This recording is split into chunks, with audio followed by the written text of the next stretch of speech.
Sensiz canım men emiz, ko'nglim boz, yuragi elis.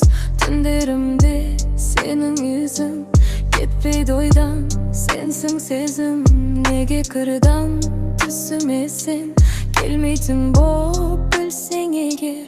Aytilmagan so'zlar qoldi, jonim seni hali ansaydi.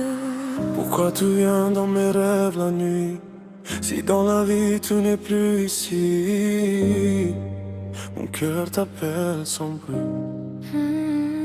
Sans toi, je ne suis plus moi. Sensiz men ömür süremeyim. Je t'attends encore chaque soir. Seni küttim kelmeysin goy.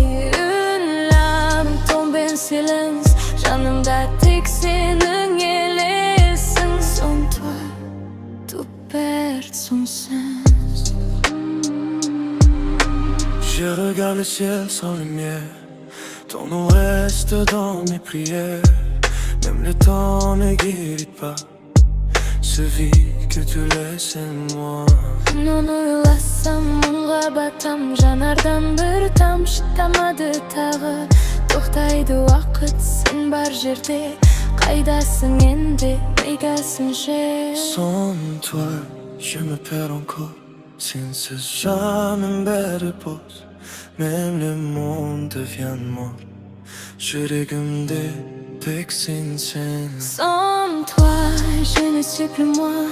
Sensiz men ömür süremeyim. Je t'attends encore chaque soir. Seni küttim kelmeysin goy. Ünlerim tombe en silence. Janımda tek senin yelesin. Sans toi, tout perd son sens.